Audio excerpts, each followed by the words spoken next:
ഒരിക്കൽ ഒരു ചൈനീസ് കർഷകന്റെ കുതിര ദൂരത്തേക്ക് ഓടിപ്പോയി. അന്ന് വൈകുന്നേരം അയൽവാസികളെല്ലാം വന്ന് സംഭവത്തിൽ പരിതപിക്കാൻ തുടങ്ങി. കുതിര ഓടിപ്പോയതിൽ തങ്ങൾക്കും ദുഃഖമുണ്ട്.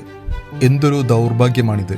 അപ്പോൾ കർഷകൻ പറഞ്ഞു, ആയിരിക്കാം. എന്നാൽ പിറ്റേ ദിവസം കുതിര മറ്റ് 7 കുതിരകളോടൊപ്പം മടങ്ങിയെത്തി. അന്നും ആളുകൾ കൂടി. എങ്ങനെയൊക്കെയാണ് സംഭവങ്ങൾ മാറിയത്?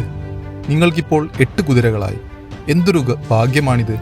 അപ്പോഴും കർഷകൻ പറഞ്ഞു, ആയിരിക്കാം. അടുത്ത ദിവസം ഒരു കാട്ടുകുതിരയുടെ പുറത്ത് കയറുന്നതിനിടെ കർഷകന്റെ മകൻ തെറിച്ചു വീഴുകയായിരുന്നു. കാൽ ഒടിയുകയും ചെയ്തു. അപ്പോൾ അയൽക്കാർ പറഞ്ഞു, ഇത് വളരെ കഷ്ടമായിപ്പോയി. അപ്പോൾ കർഷകൻ പ്രതികരിച്ചത് ആയിരിക്കാം എന്നു മാത്രമാണ്.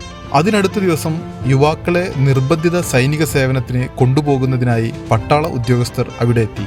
കാലൊടിഞ്ഞു കിടക്കുന്നതിനാൽ കർഷകന്റെ മകനെ അവർ കൊണ്ടുപോയില്ല.